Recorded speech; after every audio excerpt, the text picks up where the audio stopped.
A ver, ¿alguien que ha estado siguiendo la clase o solamente están grabando la clase? Ese es el problema con la virtualidad.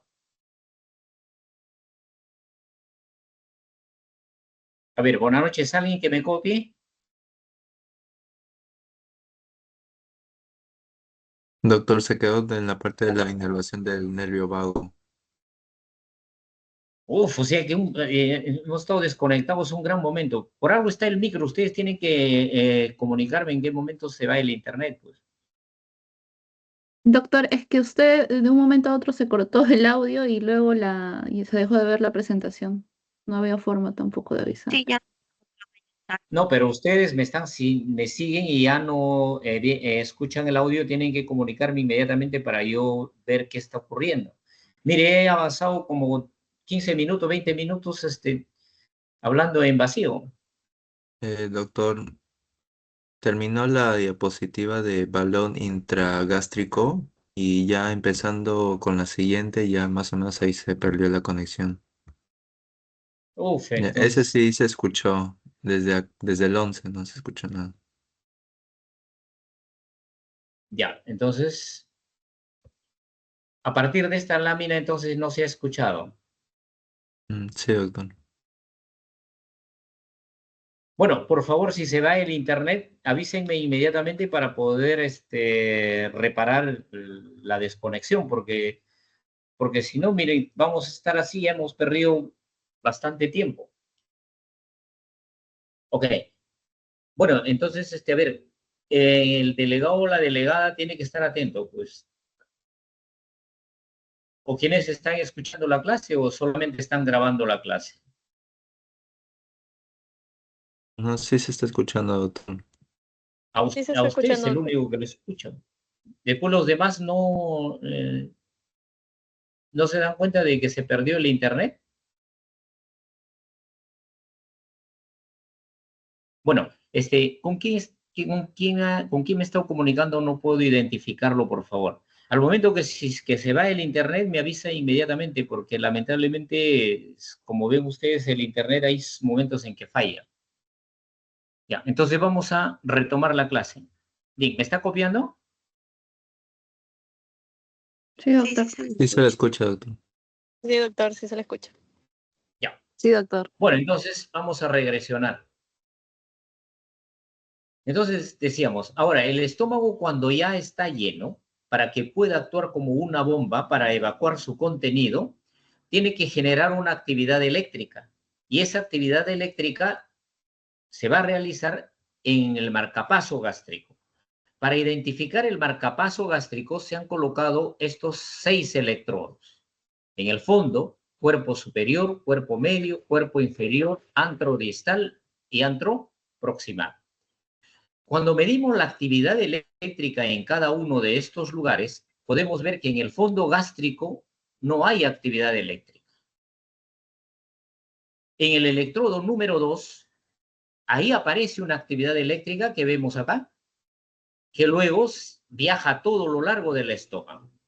Después de 20 segundos va a aparecer otra onda. Y luego de que esa onda ha alcanzado la parte distal del estómago, nuevamente aparece una tercera onda. Entonces aparecen 3 ondas en un minuto. Este lugar del marcapaso gástrico tiene las células intersticiales de Cajal. Estas son las células intersticiales de Cajal que tienen capacidad de autodespolarizarse, enviar el impulso eléctrico al músculo, en este caso el músculo liso, y el músculo liso responde con una contracción. Estas células intersticiales de Cajal se autodespolarizan mediante la despolarización y repolarización autónoma. Este mecanismo de despolarización se inicia en el potencial de membrana, que está en menos 50 milivoltios, comienza a despolarizarse hasta alcanzar menos 15 milivoltios. En este periodo de tiempo, durante la despolarización, el calcio extracelular ingresa al citoplasma de las células intersticiales de Cajal, despolarizando. Una vez que ha alcanzado este nivel eléctrico, viene la fase de meseta y se genera la repolarización. repolarización. En la repolarización, entonces regresa la cantidad de milivoltios a menos 50. Para que haya este fenómeno de repolarización, ocurre de que del interior de las células intersticiales de Cajal se va a expulsar el potasio hacia el exterior. Por tanto, este mecanismo va a ser constante. Despolarización, repolarización, despolarización, repolarización. Y acá vemos de que en un minuto se han generado 3 ondas lentas. Estas ondas lentas que se han generado en el marcapaso gástrico es un solo tipo, porque van a aparecer posteriormente otras ondas. Acá tenemos el registro de una onda lenta, cuando alcanza este umbral. Pero noten ustedes de que si seguimos registrando la actividad eléctrica, aparecen otras ondas, estas tipo pico, tipos espiga. A esto lo llaman también potencial de acción o lo llaman también potencial espiga. Vemos de que cuando se genera una onda lenta, no hay contracción muscular. Se genera una onda lenta y un potencial de acción, aparece una contracción con esta amplitud y esta intensidad. Cuando una onda lenta se acompaña de más potenciales de acción, noten de que va aumentando la amplitud y va aumentando la intensidad. Por tanto, nosotros podemos manejar aumentando o disminuyendo los potenciales de acción. ¿Y qué estímulos podemos utilizar? Para aumentar las contracciones tenemos que generar la despolarización a nivel del marcapaso. ¿Y cómo vamos a generar la despolarización? Produciendo distensión del estómago, liberando acetilcolina a través de las terminaciones del nervio vago o activando el sistema parasimpático. Entonces, con estos 3 estímulos hay mayor amplitud, mayor intensidad y mayor contracción. Pero simultáneamente también podemos manejar la relajación del músculo. Y para relajar el músculo, ¿qué es lo que tenemos que estimular a nivel del marcapaso? Con noradrenalina o a través de la actividad del nervio simpático. Si administramos adrenalina o estimulamos el nervio simpático, estamos hiperpolarizando a estas neuronas del marcapaso. Por tanto, se va a producir la relajación. ¿Con qué velocidad van a viajar las ondas que se generan acá en el marcapaso? Van a viajar hacia la curvatura menor a 23 milímetros por segundo, hacia la región del antro hasta la región del píloro a 11 milímetros por segundo. Estas contracciones que van a aparecer en el antro se llaman contracciones peristálticas del antro. Noten que se genera primera fase de propulsión. Se inicia la contracción acá y todo el alimento que está contenido en el estómago se orienta hacia el píloro. Viene la fase del vaciamiento. ¿Qué es lo que va a pasar por el píloro? Van a pasar los alimentos que tienen menos de 2 milímetros de diámetro. Los que tienen mayor diámetro se van quedando en esta zona. Pero esta contracción va a ser tan intensa que va a cerrar el píloro. Y cuando se cierra el píloro viene la fase de retropropulsión. Todo este alimento queda atrapado en esta zona y como está cerrado el píloro y no van a pasar alimentos al duodeno, todos por ese impacto regresionan nuevamente hacia la parte proximal del antro. Y se repite este ciclo. Se trituran más los alimentos, los que tienen menor de 2 milímetros pasan hacia el duodeno, los que no tienen regresionan por retropropulsión, se va produciendo el mecanismo de molienda hasta que todo el alimento ha pasado al intestino delgado. Entonces, las contracciones en el estómago van a ser diferentes. Y a esas contracciones en su conjunto, después que nosotros hemos ingerido el alimento, ya estamos, después de haber ingerido, estamos en el periodo postprandial, es decir, después de haber terminado el último sorbo del alimento, En el estómago aparecen otras contracciones que se llama el complejo motor migratorio. Este complejo motor migratorio que aparece en el periodo postprandial son de 3 tipos. Van a generar 3 tipos de contracciones. En la fase 1, acá vemos, fase 1, en esta fase 1 no hay contracción. Acá ya estamos nosotros midiendo las contracciones del músculo. ¿Ven? Acá en esta electromiografía no hay contracción del músculo. Está en relajación el estómago. ¿Cuánto tiempo dura esta fase 1? De 45 a 60 minutos. Luego de este periodo de tiempo, el estómago pasa a la fase 2. En esta fase 2, que dura de 20 a 30 minutos, noten que va desde este punto hasta este otro punto. Acá las contracciones son muy irregulares. Ven acá una gran amplitud, acá pequeñas amplitudes. No hay un ritmo. Hay contracciones totalmente irregulares en la fase 2. Hasta que aparece la fase 3 de la contracción en el estómago. Esta fase 3, noten, que dura de 5 a 15 minutos, todas las contracciones tienen la misma amplitud y tienen la misma intensidad.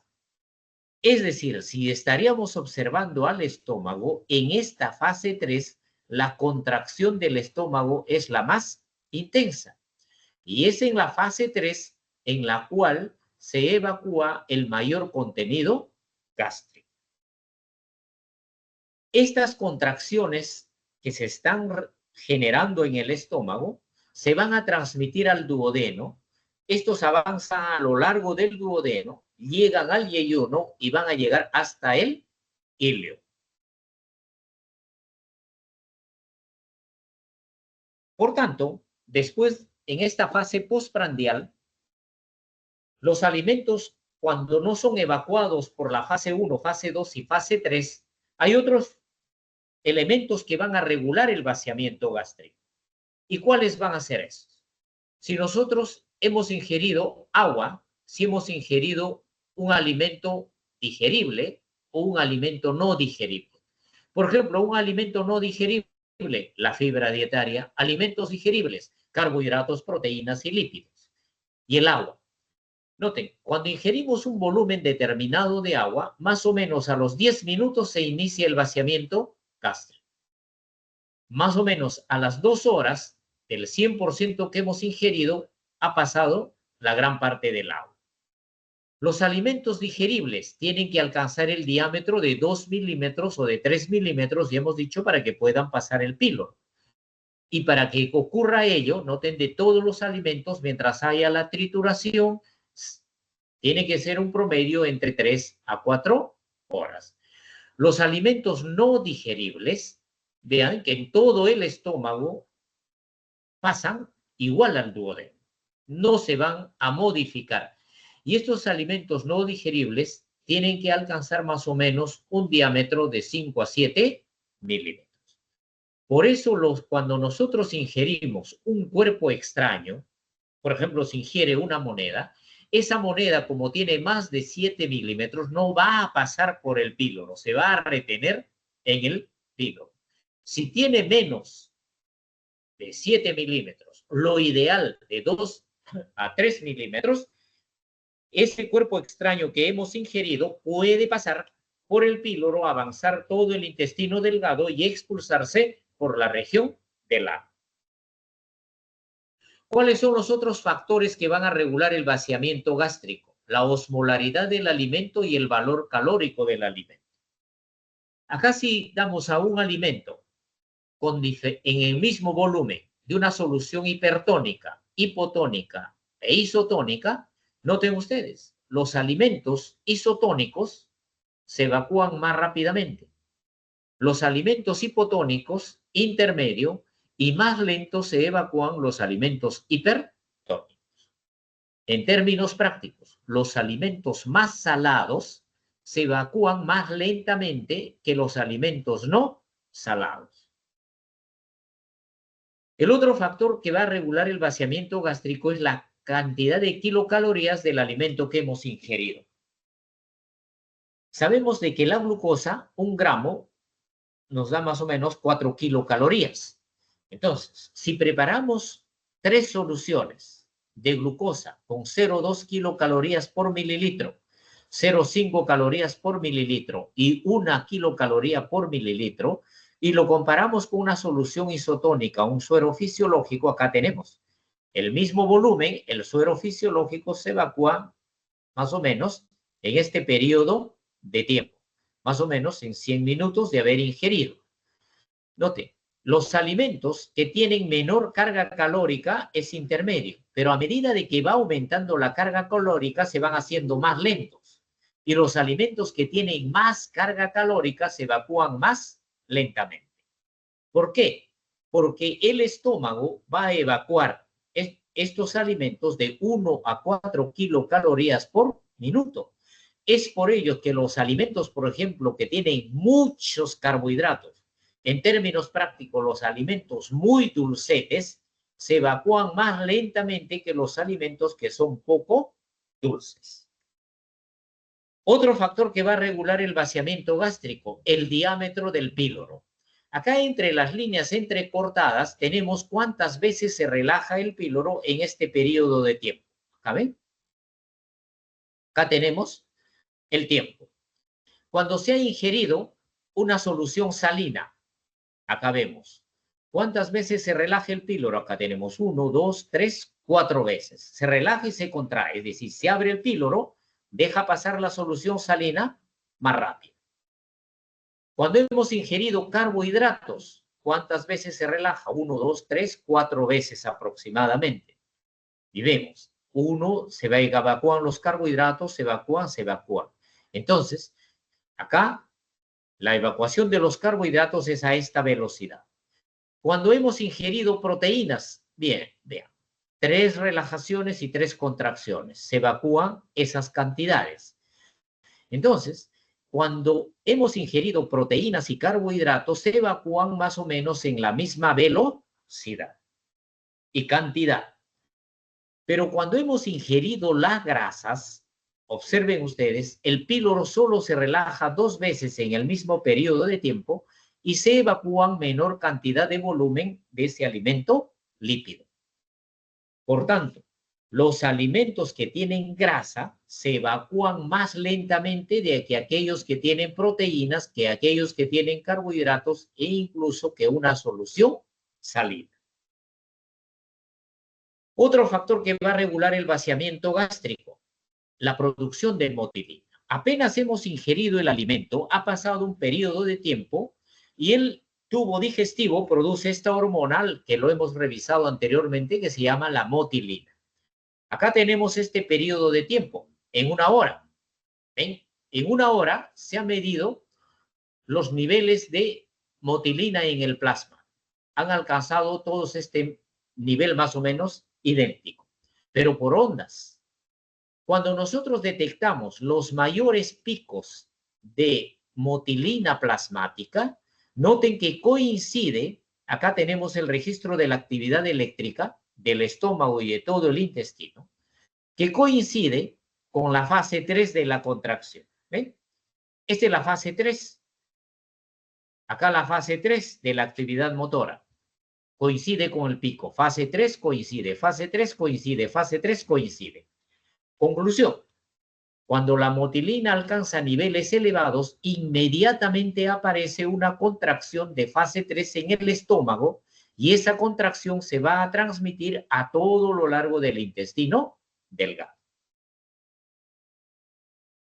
Acá tenemos una comparación entre el fondo, el cuerpo y el duodeno. Acá vamos a ver el vaciamiento de la fase 3, fase 1, fase 2, fase 3. Y nuevamente se repite las fases, como pueden ustedes notar. Acá tenemos los niveles de motilina plasmática. ¿Ok? Acá tenemos los niveles de motilina. Y acá, en la parte inferior, vamos a ver la sensación de hambre que vamos a tener. Cuando está produciéndose la fase 1, los niveles de motilina están relativamente bajos. En la fase 3, los niveles de motilina están más altos. Cuando los niveles de motilina están bajos, la sensación de hambre es bajo, vean ustedes. Pero cuando los niveles de motilina están altos, también comienza a elevarse la sensación de hambre. Por tanto, en la regulación del apetito es fundamental de que el aparato digestivo esté realizando una buena actividad motora. Acá, en conclusión, la aparición de la fase 3 aumenta los niveles de motilina y mayor nivel de motilina comienza a estimular la generación del apetito. ¿Qué ocurre con los niveles de glicemia y el vaciamiento gástrico? Acá tenemos este experimento desde este tiempo hasta este periodo de tiempo. En este periodo de tiempo se ha infundido la glucosa hasta 250 miligramos por decilitro. Entonces, decimos acá que cuando la glucosa está muy alta, noten los niveles de motilina. Los niveles de motilina son las líneas celestes punteadas. Ya sabemos, nivel más alto de motilina genera fase 3. Baja ese nivel de motilina, desaparece la fase 3.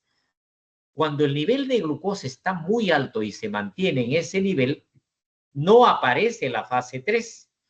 Cuando el nivel de glucosa cae, entonces inmediatamente se eleva el nivel de motilina y aparece la fase 3. En conclusión, en el diabético, cuando alcanza más de 250 miligramos por decilitro, los niveles de motilina están muy bajos y no van a estimular la aparición de la fase 3. Por eso el diabético tiene un vaciamiento gástrico mucho más lento que el resto de las personas. ¿Y cuándo se va a mejorar su vaciamiento gástrico? Cuando los niveles de glucosa regresen a los niveles normales. Otro factor que va a regular el vaciamiento gástrico, el pH de los alimentos. Acá podemos dar, se da el mismo volumen de 3 alimentos, ácidos y alcalinos, y otro intermedio. Vemos de que los alimentos ácidos se evacúan muy lentamente del estómago. Los alimentos alcalinos se evacúan mucho más rápidamente del estómago hacia el intestino. Acá vemos la estructura de la motilina. Y acá vemos la estructura de un antibiótico que se llama la eritromicina. ¿Qué relación hay entre motilina y eritromicina? Es fundamental. Cuando nosotros ingerimos la eritromicina, que es un antibiótico, este antibiótico, al margen de su efecto destructor de bacterias, tiene un efecto de estimular la motilidad. ¿Y cómo va a funcionar? De la siguiente manera. Acá estamos dando la dosis de eritromicina progresiva, ¿ven? De 0,1, 0,2, 0,38 miligramos por kilo de peso. Y estamos midiendo la capacidad en el antro de la aparición del complejo motor migratorio. Vemos de que en el antro aparece el complejo motor migratorio a medida de que va aumentando la dosis de la eritromicina. Pero una vez que ha alcanzado una cantidad determinada, comienza a disminuir la actividad motora. Y noten, cuando ya comienza a disminuir, cuando se ha administrado 1,5 miligramos por kilo de peso. En tanto, ¿cuál es la relación, cuál es la explicación que este antibiótico aumenta la motilidad? Cuando ingerimos la eritromicina, esta eritromicina va a nivel del marcapaso gástrico y en el marcapaso gástrico aumenta la actividad para la producción de la motilina. Entonces, se produce más motilina en todo el tubo digestivo y esta motilina que se produce en todo el tubo digestivo va a favorecer el vaciamiento gástrico. Por ejemplo, se puede utilizar 250 miligramos de eritromicina cada 8 horas para favorecer el vaciamiento gástrico. E incluso en esa dosis, la eritromicina también tiene un efecto antiemético, es decir, va a favorecer contra el vómito. La actividad eléctrica del estómago lo podemos medir como el electroencefalograma. Eso se llama el electrogastrograma. Para el electrogastrograma es suficiente 3 electrodos que se colocan en estos lugares. A nivel umbilical, a nivel paraumbilical derecho y a nivel paraumbilical izquierdo, el electrodo izquierdo se coloca en un ángulo de 45 grados. Cuando colocamos estos 3 electrodos en estos lugares correctos, vamos a nosotros medir la actividad eléctrica del estómago. Entonces, en el estómago podemos medir cuántas contracciones se van produciendo en un determinado tiempo. Acá tenemos, por ejemplo, de las 9:45 hasta las 10:40 se está realizando el electrogastrograma. Y acá tenemos la frecuencia 0, acá tenemos 5, acá tenemos 10 y más de 10. Vemos de que todas las ondas que aparecen están alineadas alrededor de 3 contracciones por minuto. Esto es normal. Esta es la frecuencia normal de 3 contracciones por minuto. ¿Qué sucede cuando en el electrogastrograma todas las ondas se han desplazado hacia la izquierda? Ven ustedes acá. Acá solamente aparece de 1 a 2 ondas eléctricas. En este caso, como es menor la actividad eléctrica, a esto se llama la bradigastria. ¿Qué sucede cuando realizamos el registro y las ondas se han desplazado hacia la derecha? Acá vemos de que aparecen más de 5 contracciones por minuto. Entonces, en ese caso se llama la taquigastria. Y noten, ha sido en el mismo periodo de tiempo que se están realizando los diferentes registros. Entonces, hoy en día tenemos tecnología para poder identificar la frecuencia cardíaca, la frecuencia gástrica, y de acuerdo a ello nosotros podemos regular. Si está muy aumentada, disminuir la frecuencia, y si está muy lenta la frecuencia, podemos con medicación aumentar la frecuencia a niveles normales. Hay una serie de pruebas adicionales para medir el vaciamiento gástrico. Una de ellas se llama el test de absorción del paracetamol. Esto es muy sencillo, es fácil, barato.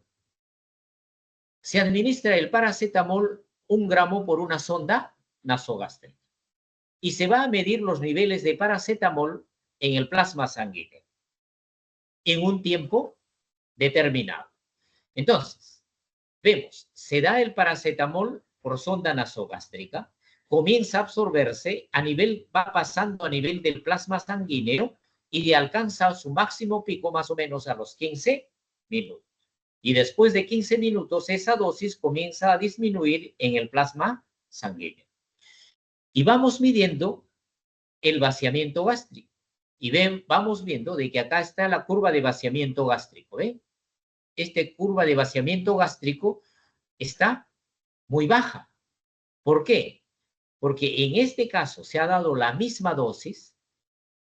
En los 15 minutos no ha alcanzado el paracetamol en el plasma, acá, este nivel, más de 20. Solamente ha alcanzado menos de 5. Y después de ese periodo de tiempo, noten, no supera el nivel plasmático de 5. ¿Esto qué significa? De que el paracetamol se ha quedado en el estómago, no ha pasado al duodeno, y al no pasar al duodeno no se ha absorbido, y es por ello de que en este paciente que tiene vaciamiento gástrico disminuido, la curva es esta de acá. ¿Sí? Es una curva plana. Y de esta manera podemos medir cómo está el vaciamiento gástrico. ¿Está disminuido o está acelerado? Otro método es a través de radioisótopos. Se da una cantidad de alimento. Este alimento puede ser líquido o puede ser sólido, marcado con un radioisótopo. Deglute la persona y se va midiendo en un tiempo determinado el vaciamiento gástrico y se va viendo en la pantalla la presencia de la sustancia radioactiva en el estómago. Y vamos a ver acá cómo se va evacuando estas sustancias.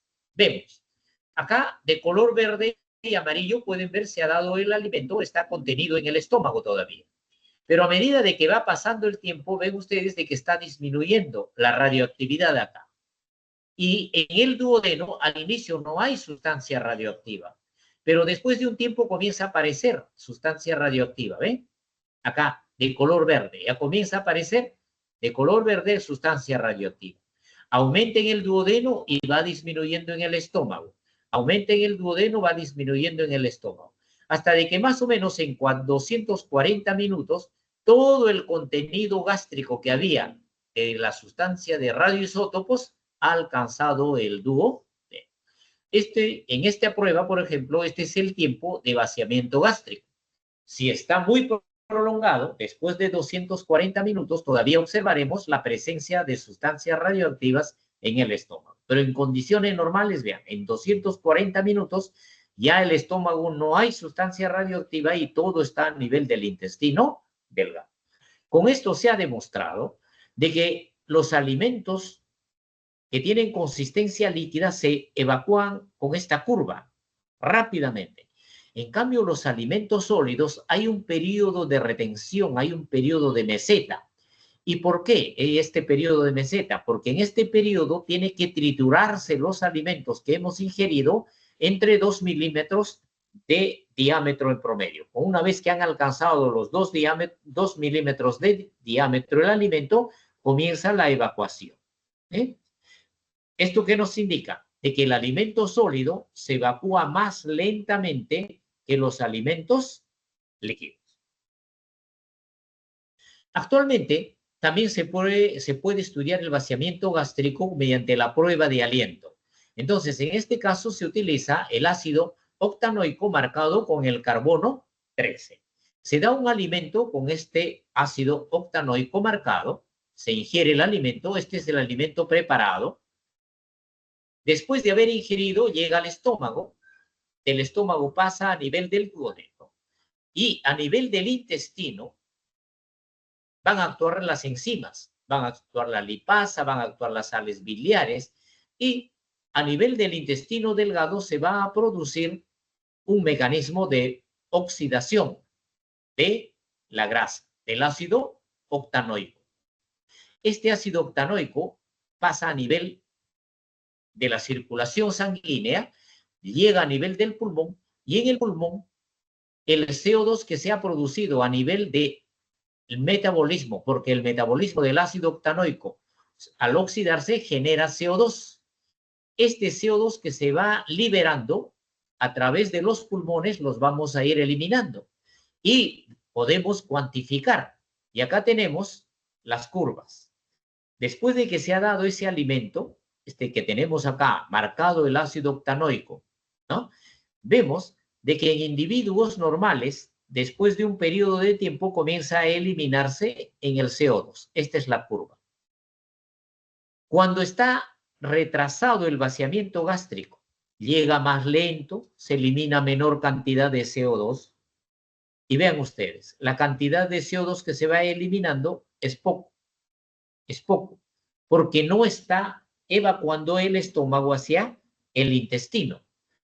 Y cuando está muy rápido, observen, acá el alimento pasa rápidamente al intestino, hay beta-oxidación, se forma CO2, pasa a nivel de la circulación y comienza también a elevarse más rápidamente la cantidad de CO2 durante la prueba.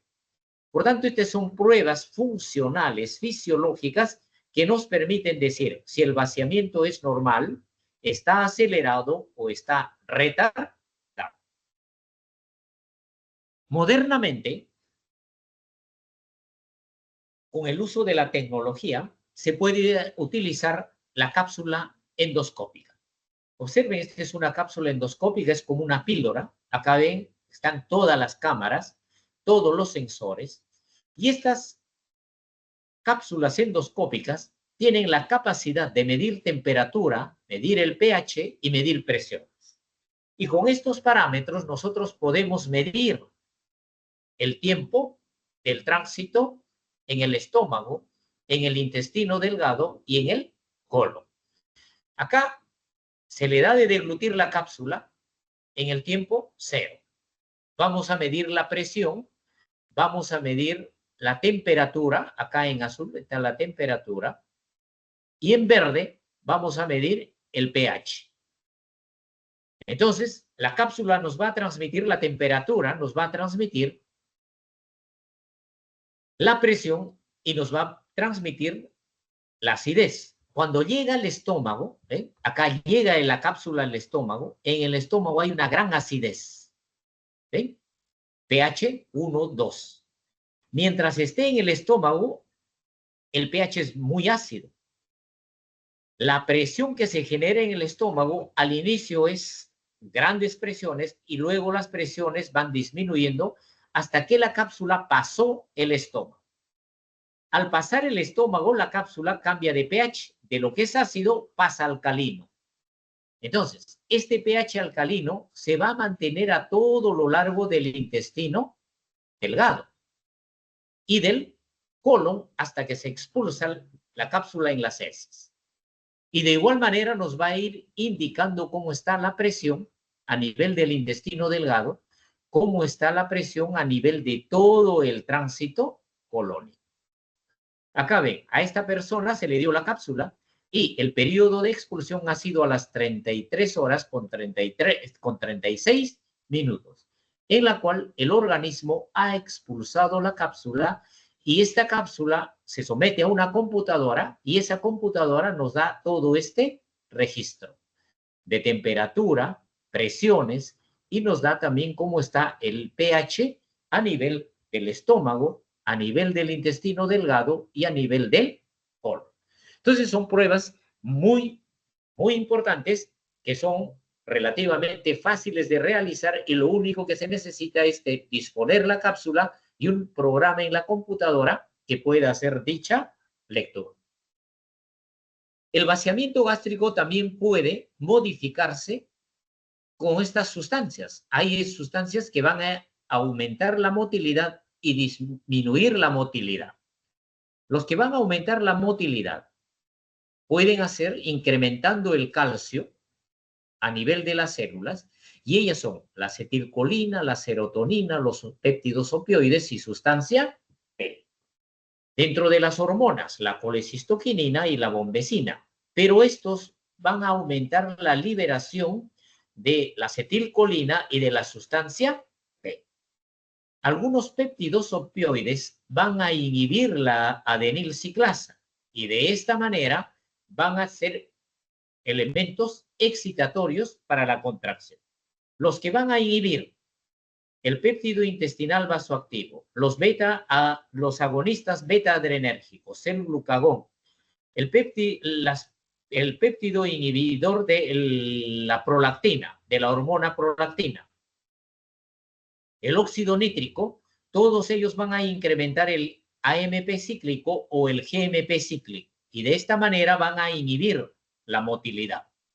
La somatostatina, el neuropéptido IE y el alfa-adrenérgicos agonistas van a inhibir la liberación de la acetilcolina y también de la sustancia P. Y de esta manera inhiben el vaciamiento gástrico. ¿Qué hormonas van a aumentar el vaciamiento gástrico? Acá tenemos, o los que van a disminuir, acá tenemos. El vaciamiento gástrico va a ser mucho más rápido o mucho más lento. Para que sea lento, la colecistoquinina, la leptina, el glucagón el péptido semejante al glucagón del tipo 1, el glucagón mismo, la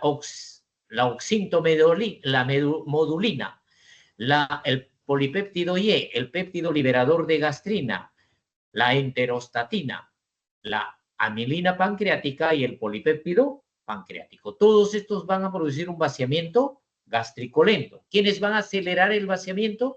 Solamente la grelina y la motilina. Fármacos que van a retrasar el vaciamiento gástrico. Acá tenemos toda la lista. Observen.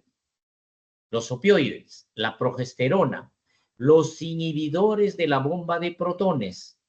Estos van a retrasar el vaciamiento gástrico. El consumo de alcohol, tabaco, retrasan el vaciamiento gástrico.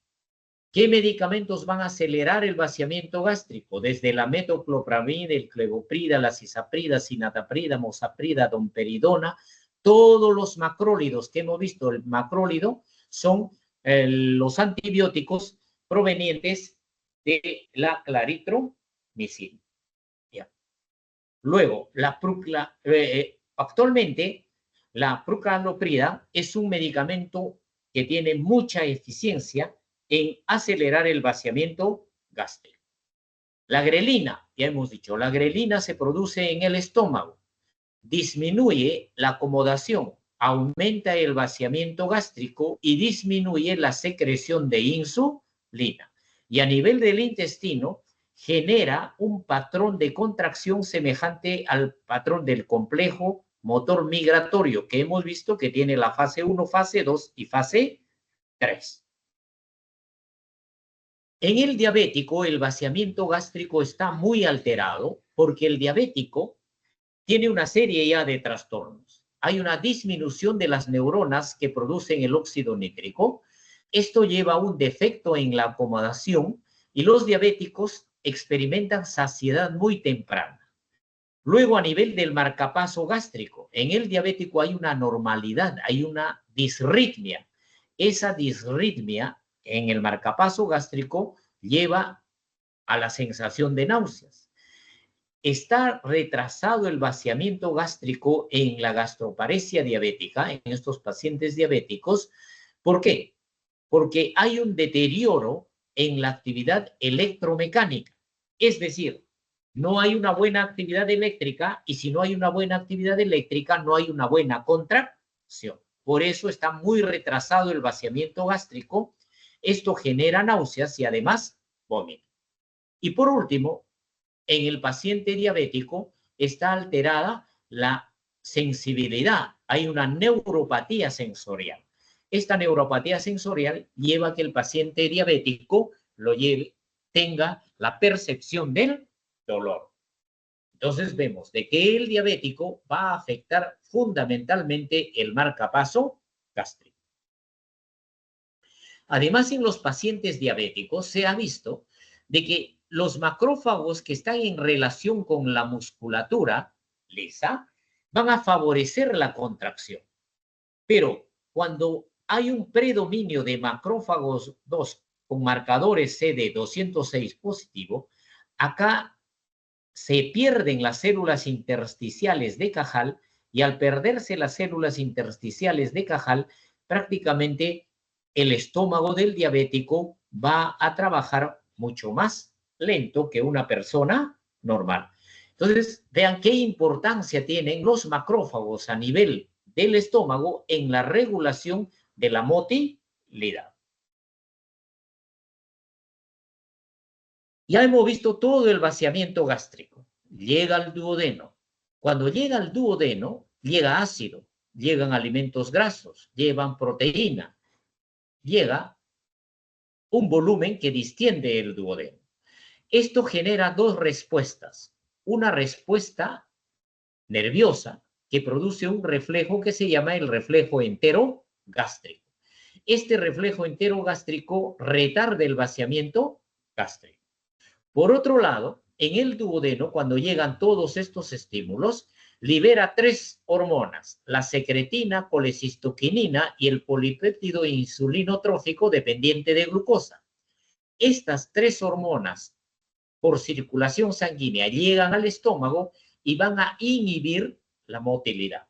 Por tanto, el vaciamiento gástrico tiene que ser dinámico, tiene que coordinar la contracción del estómago y la recepción del duodeno. Cuando no hay esta coordinación, pueden venir una serie de alteraciones en el vaciamiento gástrico o en la recepción duodenal del alimento. Haciendo un breve paréntesis. ¿Cuánto tiempo dura el tránsito esofágico? Hemos dicho 10 segundos. ¿Cuánto tiempo permanece el alimento en el estómago? Entre 1 a 3 horas. ¿Cuánto tiempo va a transitar el alimento en el intestino delgado? De 3 a 5 horas. ¿Cuánto tiempo va a transitar el contenido colónico? De 1 a 3 días. Ya llegamos al intestino delgado. Buenas noches, ¿me copian alguien, por favor? Sí, doctor. Ya. Entonces, por el Sí, tiempo doctor. que hemos perdido, por favor, unos 15 minutos, ¿no? Que es el tiempo que nos hemos retrasado. Voy a continuar con la clase. ¿Bien?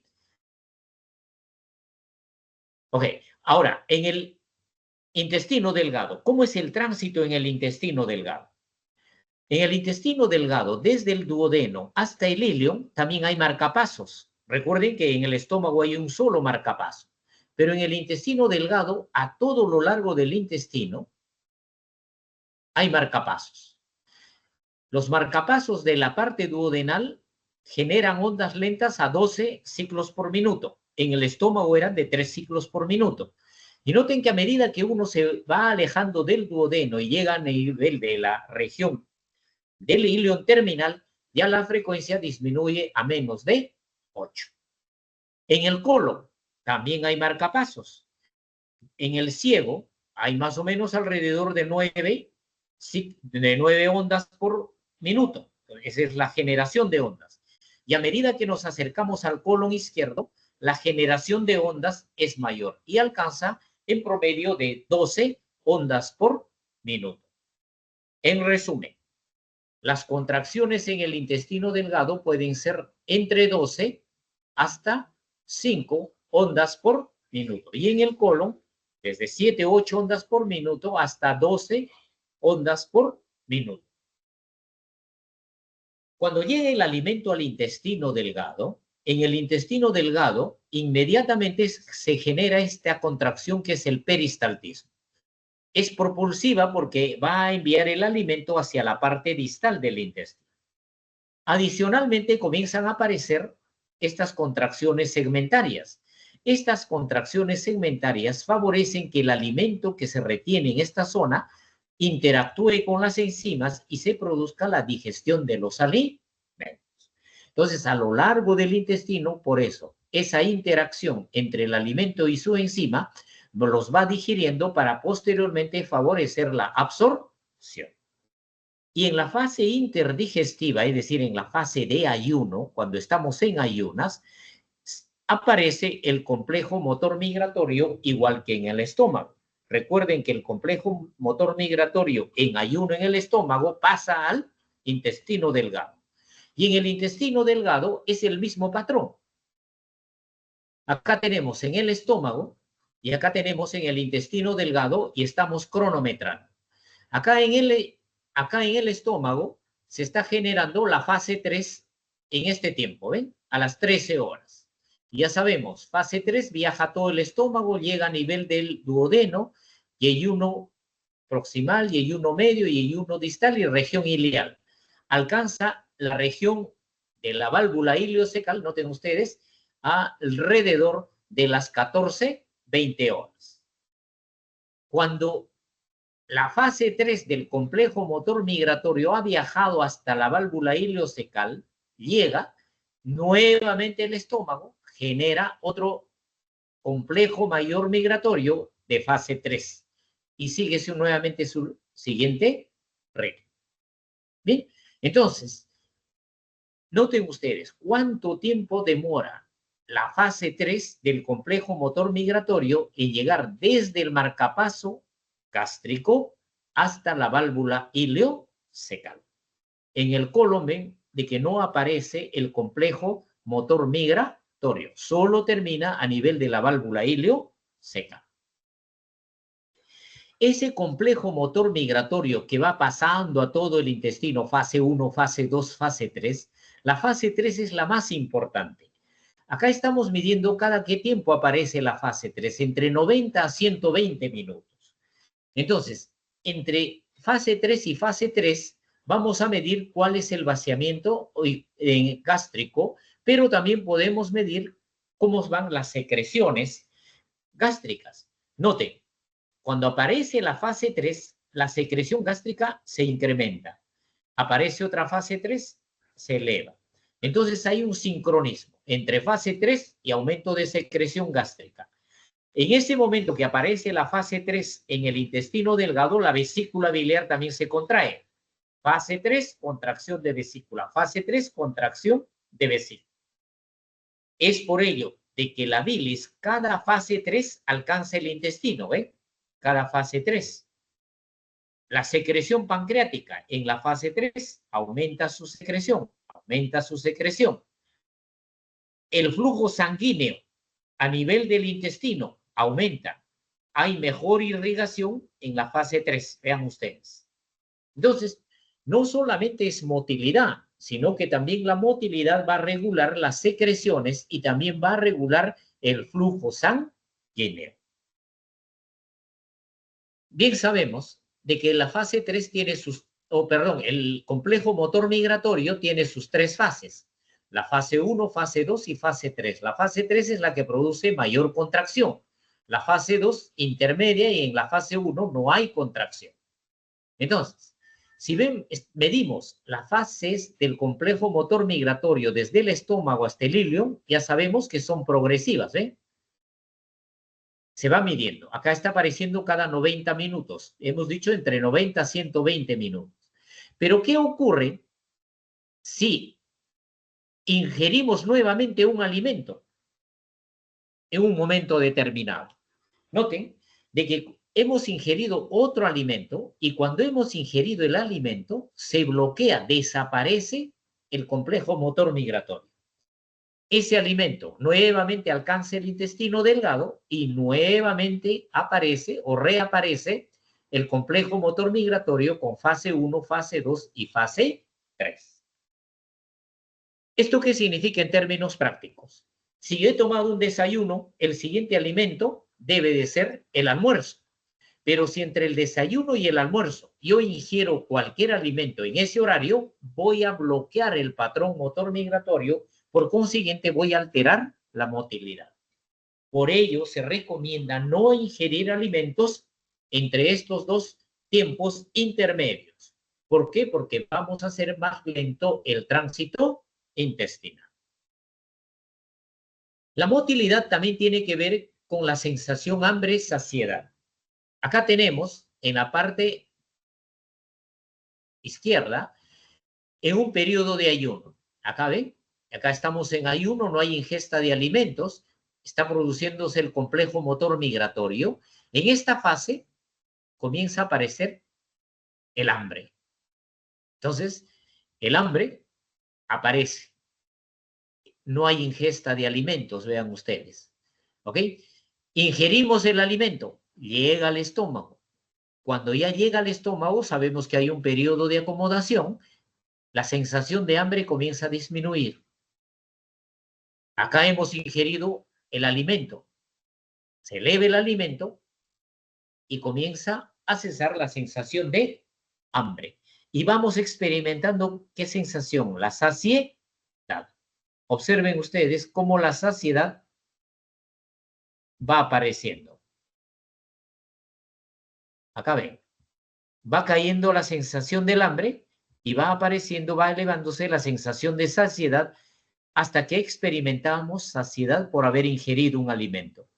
Y nuevamente, digerimos el alimento, vaciamiento gástrico y secreción de hormonas, disminuye del estómago la cantidad de alimentos. Cuando ya disminuye la cantidad de alimentos y haber experimentado la saciedad, vean ustedes la saciedad, va comenzando a disminuir y va apareciendo ya la sensación de hambre. En tanto, la sensación de hambre, vean que se va a relacionar con la aparición de la fase 3. Entonces, cada vez que aparece la fase 3, vamos a tener también una sensación de hambre. Desaparece la fase 3 y tenemos la experiencia de una saciedad. Entonces, esto va modificándose. Hambre, saciedad, de hambre, saciedad. Y hay un movimiento intestinal, dentro de ello lo más importante, la fase 3, que se va a relacionar con la sensación de hambre que va a aparecer. En el intestino delgado, el peristaltismo es de la región proximal a la región distal. Y esto es infinito. Y eso se debe al sistema neuroentérico. Ven acá las neuronas del sistema neuroentérico que son de las más variadas, a nivel proximal y a nivel distal. A nivel proximal, las neuronas van a detectar la distensión. Cuando detectan la distensión por la presencia del bolo, estas neuronas del sistema neuroentérico, por aferencias proximales, van al músculo circular proximal, van a liberar la serotonina en los receptores del tipo 4, la sustancia P, acetilcolina, sustancia K, la neuroquinina, y estos van a favorecer la contracción muscular para impulsar el contenido intestinal a la parte distal. En la parte distal, noten ustedes, el sistema neuroentérico, a través de una serie de sinapsis, va a liberar el polipéptido intestinal vasoactivo, óxido nítrico, adenosintrifosfato, el polipéptido relacionado a la adenilciclasa. Estos van a relajar al músculo circular liso para que favorezcan el tránsito intestinal. De esta manera, el tránsito intestinal siempre va a ser de un segmento proximal hacia un segmento distal. Y en el intestino delgado van a disminuir la motilidad estados como el dolor, la tristeza, la depresión y el miedo. Y van a aumentar la motilidad en el intestino delgado cuando el individuo está en un periodo de agresión o el individuo experimenta esta sensación de cólera.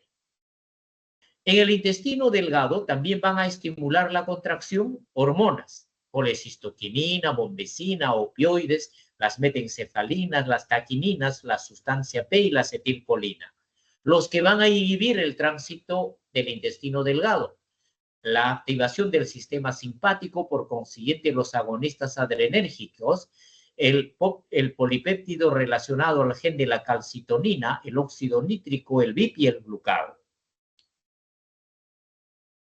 Ya el alimento está en el colon. En el colon no hay complejo motor migratorio. ¿Qué contracciones hay en el colon? 3 contracciones que se van a generar también en los marcapasos colónicos. Entonces, hay contracciones básicas individuales. ¿Esto qué significa? De que cada austra se contrae. Y al contraerse cada austra, y esto es típico en el colon, se puede retener en la austra para que haya absorción de alimentos de agua y electrolitos, pueden experimentar propulsión o pueden experimentar retropropulsión. Esto es típico en el colon. Las contracciones, a las cuales se llama grupos organizados de contracciones, es cuando 3 austras trabajan sincrónicamente. De igual manera, estas 3 austras pueden retener el contenido colónico, pueden tener una acción propulsiva o pueden tener una acción retropropulsiva. Por tanto, en el colon es el tránsito más lento, porque en un momento avanza el contenido colónico y en otro momento está regresionando. Y hay una contracción muy especial en el colon que se llaman las contracciones propulsivas especiales. Y estas contracciones propulsivas especiales se llaman también contracciones migratorias gigantes. Estas contracciones migratorias gigantes es un reflejo gastrocólico. Cuando he ingerido el alimento, se distiende el estómago con un volumen hasta de 3 litros, el estómago le pasa la voz al colon y le dice que se contraiga. Y el estómago se contrae generando contracciones migratorias gigantes. ¿En qué consisten estas contracciones migratorias gigantes? Todo el contenido del colon derecho llega al transverso, descendente y alcanza el sigmoides. Estas contracciones se generan en un día por cada alimento que hemos ingerido de 1 a 3 contracciones migratorias. Normalmente tenemos 3 ingestas de alimentos, desayuno, almuerzo y cena. Entonces, por cada una de estas ingestas de alimentos van a aparecer estas contracciones migratorias gigantes. Por ello, los pacientes estreñidos que no desayunan, no almuerzan o no cenan, van a agravar su estreñimiento. ¿Por qué? Porque si yo no desayuno, no hay contracciones migratorias gigantes. Y ya sabemos que las contracciones migratorias gigantes son las más potentes que van a hacer avanzar todo el contenido colónico hasta el sigmoides para la defecación. Por tanto, el colon derecho y el colon izquierdo, que se llama al izquierdo también colon distal y colon proximal al colon derecho, tienen funciones especializadas. En lo que se refiere a la función motora, la función motora es mayor en el colon izquierdo que en el colon derecho. En el colon derecho hay más mecanismos de absorción de alimentos y de una serie de otros nutrientes, de agua y electrolitos. En tanto que el colon distal está estructuralmente con los ganglios nerviosos para producir mayor contracciones y haya acá a este nivel una mayor cantidad de contracción para la defecación. Acá podemos ver cómo la cantidad de este polipéptido intestinal vasoactivo es mayor en el colon distal que en el colon proximal, lo cual es inverso con el polipéptido relacionado al gen de la calcitonina. Entonces, ahí es más en el lado derecho y en el colon izquierdo. Y esto se debe a la función motora más importante que tiene el colon distal. Ahora, para ir terminando en la defecación. Todo el contenido colónico se va al sigmoides. Entonces, luego va a llegar al recto. Por tanto, tenemos que contener las heces. Entonces, acá viene lo que se llama el mecanismo de continencia rectal. ¿Cómo se las arregla el recto y el sigmoides para contener las heces 24 horas en promedio? Después de una defecación, el recto está vacío y va a comenzar a llegar heces. Y a medida de que va llegando heces al recto, noten ustedes, dentro del recto aumenta la presión, y a medida que aumenta la presión intrarrectal con la llegada de heces, el esfínter anal externo aumenta su contracción, más heces, mayor contracción, llegó mayor cantidad y ya llegó a su máximo nivel de contracción. Entonces, la distensión rectal va a tener una capacidad máxima para contener heces. ¿Cuándo va a ser? Con volúmenes muy pequeños, 30, 40 centímetros de heces, se acabó la distensión rectal, ya no puede distenderse más el recto.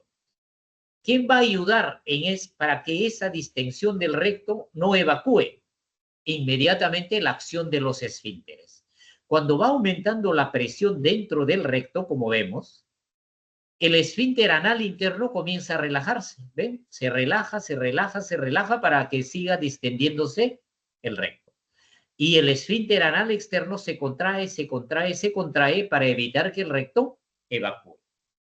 Esto tiene un límite y se agotó. Sigue llegando más heces a nivel del recto y el recto comienza a llenarse, ya totalmente de heces. Cuando ya la capacidad del recto es total, viene un efecto de contención que se llama el efecto Flutter. Este mecanismo de continencia que se llama Flutter consiste en la presión que hay ahora dentro del recto hace de que esta región del canal anal se cierre más.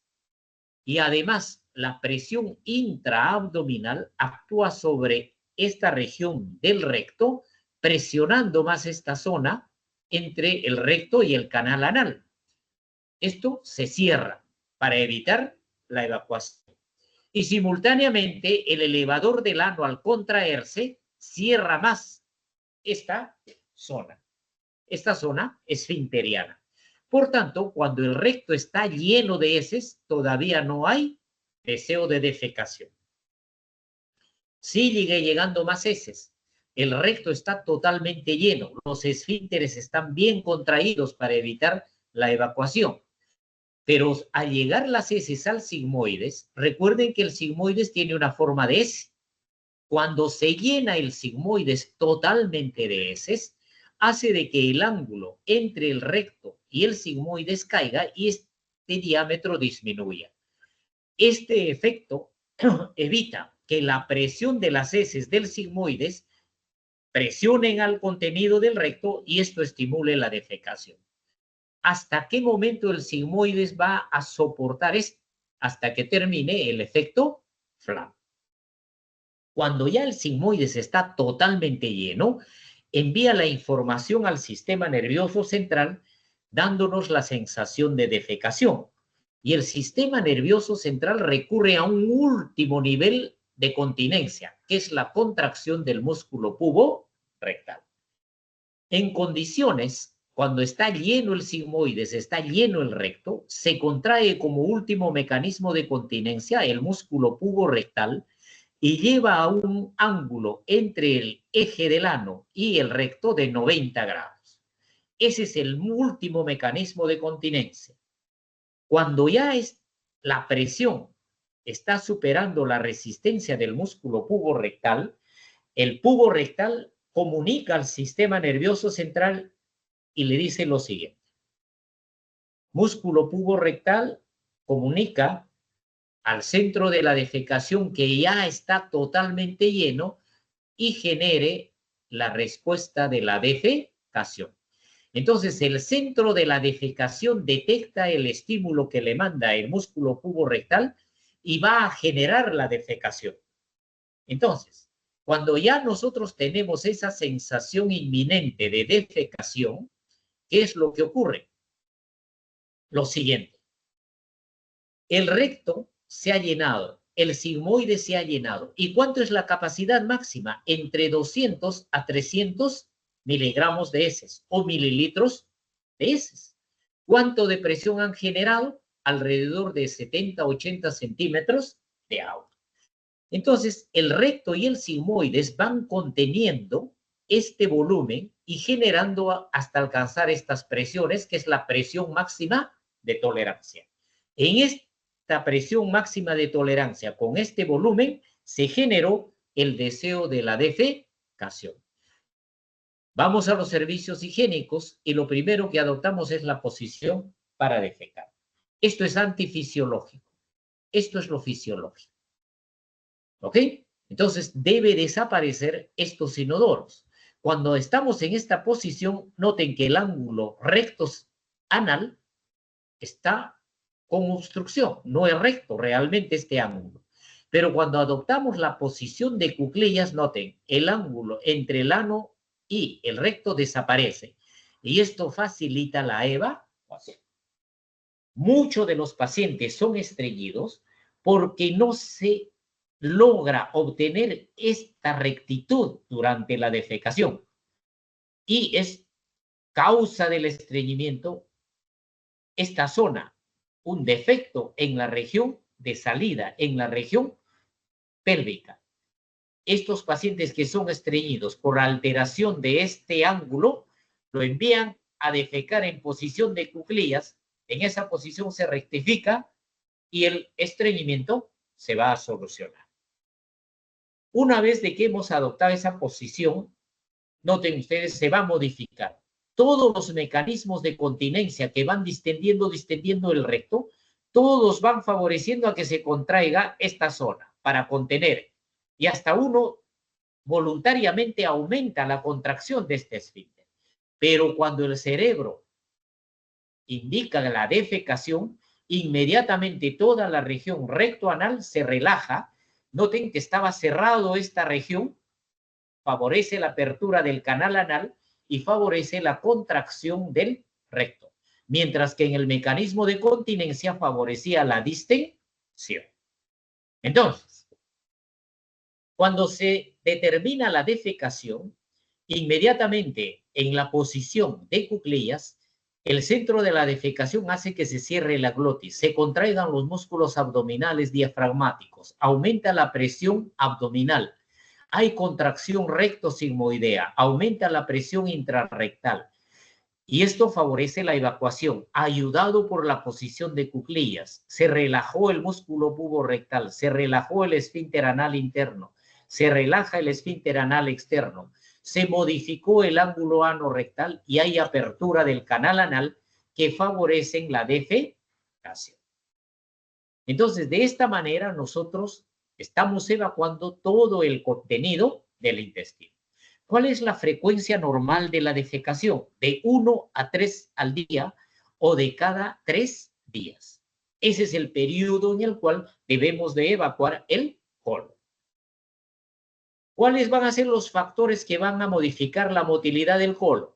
Los factores que van a estimular fisiológicos, ingerir grasas, el estado de vigilia, la actividad física, las sales biliares, la fibra dietética y el estrés fisiológico.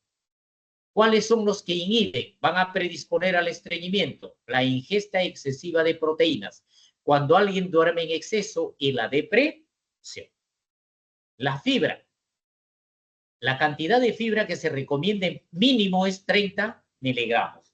Y la fibra puede ser soluble, acá tenemos la fuente de la fibra soluble, o también puede ser insoluble. Acá tenemos toda la fuente. Cuando se mezclan en los 30 gramos estas dos fibras, es mucho más eficiente. Adicionalmente, el que va a favorecer la motilidad del colon es nuestra microbiota, que lo vamos a ver más adelante. Nuestras bacterias del colon van a generar una serie de sustancias que van a estimular la liberación de la serotonina. Esto es detectado por las terminaciones nerviosas y cuando estas terminaciones nerviosas detectan más serotonina que es estimulada por la presencia de la microbiota, van a favorecer la contracción.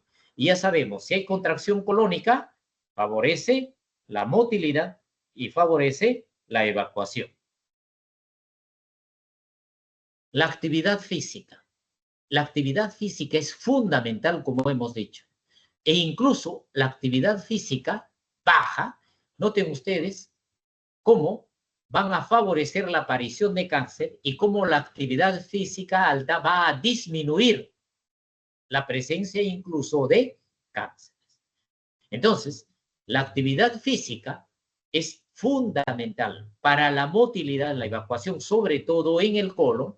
El cáncer colónico, noten ustedes, va a disminuir en más o menos alrededor del 50% si esa persona ingiere fibra y tiene una actividad física. Y la actividad física también va a disminuir cánceres orofaringeos, el cáncer gástrico, cáncer del hígado, cáncer de vesícula y el cáncer pancreático. Entonces, la actividad física es una necesidad fisiológica y no hay que olvidar. Y necesitamos un mínimo de actividad física de media hora cada día, como mínimo, para tener una vida saludable. ¿Qué es lo que bloquea la actividad del colon? Hemos dicho el sueño. Noten acá, se va a registrar la actividad en todo el colon. Esto es cuando estamos despiertos. Experimenta el periodo de sueño. Noten que en el periodo de sueño todas las contracciones prácticamente desaparecen. Nuevamente se despierta el individuo y nuevamente aparece el patrón colónico. Por tanto, esto disminuye que las horas sueño es fundamental para la motilidad del colon. ¿Qué otros factores van a inhibir o estimular? Acá tenemos el VIP, el ATP, óxido nítrico, noradrenalina, son los que inhiben. Los que estimulan la motilidad, gastrina, colecistoquinina, acetilcolina y la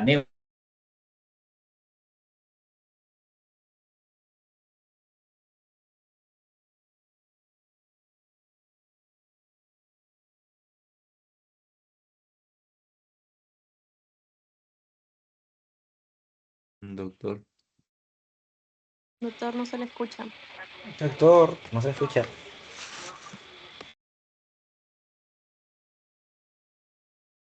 Doctor, buenas, no se le escucha.